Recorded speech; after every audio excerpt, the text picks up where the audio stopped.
ল'ৰা ছোৱালীক আমি চকলেট খুৱাওঁ, ডেইৰী মিল্কে হওক বা কেডবেৰিজে হওক, এইবোৰ চকলেট খুৱাওঁ, কিন্তু সেই চকলেটে বা সেই চকলেটত থকা চুগাৰে সেই সৰু ল'ৰা ছোৱালীক কিমান অপকাৰ কৰে হয়তো সেইটো আমি কেতিয়াও নাভাবোঁ বা হয়তো আমি চিন্তা কৰিও নাচাওঁ। কিন্তু তাৰ সলনি আপোনালোকে যদি আজি মোক কেইবিধমান বস্তু দেখাইছোঁ, প্ৰটিন বাৰ পায়। এতিয়া প্ৰটিন বুলি কোৱাৰ লগে লগে মানুহে ভয় খাই যায়, বাপৰে প্ৰটিন খুৱাম নে, একদম ষ্টেৰইড বুলি ভাবি লয়, কিন্তু প্ৰটিনত একো প্ৰব্লেম নাই।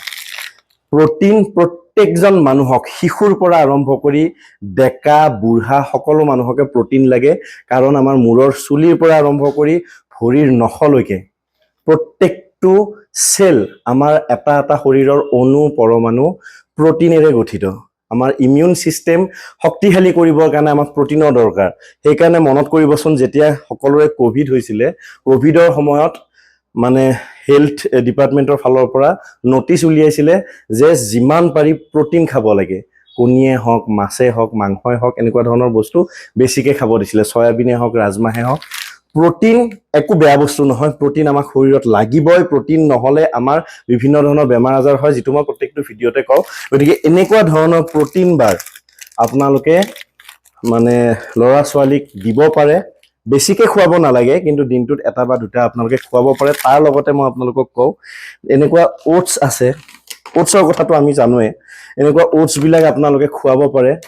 অ'টছবিলাক ল'ৰা ছোৱালীক আমি কৰ্ণফ্লেক্স খুওৱাতকৈ বা ল'ৰা ছোৱালীক আমি চেৰেলেক খুওৱাতকৈ, নেষ্টাম খুওৱাতকৈ, মাজতে আৰু এটা কথা কৈ দিওঁ যে এই নেষ্টাম, চেৰেলেক এইবোৰত মাল্ট'ডেক্সট্ৰিন বুলি এটা কাৰ্বহাইড্ৰেট থাকে, যিটো শৰীৰৰ কাৰণে বহুতেই বেয়া।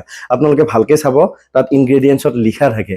মাল্ট'ডেক্সট্ৰিন আমাৰ অকল ইণ্ডিয়াত বেন নহয়, কিন্তু ইণ্ডিয়াৰ বাহিৰত মেক্সিমাম কাণ্ট্ৰিত বেণ্ড। সেইবোৰ বস্তু আপোনালোকে ল'ৰা ছোৱালীক খুওৱাতকৈ এনেকুৱা আপোনালোকে চকলেট অ'টছ খুৱাব পাৰে, চকলেট ফ্লেভাৰৰ অ'টছ খুৱাব পাৰে। তাৰ লগত আপোনালোকে প্ৰটিন বাৰ খুৱাব পাৰে যদি চকলেট খাওঁ খাওঁ কৰে। এই অ'টছৰ লগত আপোনালোকে পিনাট বাটাৰ খুৱাব পাৰে, পিনাট বাটাৰ মিক্স কৰি পেলাই খুৱাব পাৰে। তো এনেকুৱা ধৰণৰ বস্তু আপোনালোকে নিজৰ ল'ৰা ছোৱালীক খুৱাব পাৰে, লগতে আপোনালোকে নিজেও খাব পাৰে।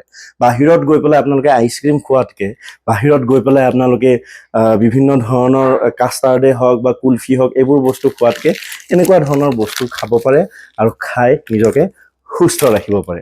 গতিকে আজিৰ ভিডিঅ'টোত ইমানে। নতুন নতুন ফিটনেছ ৰিলেটেড ভিডিঅ'লৈ মই অতি সোনকালে আহিম।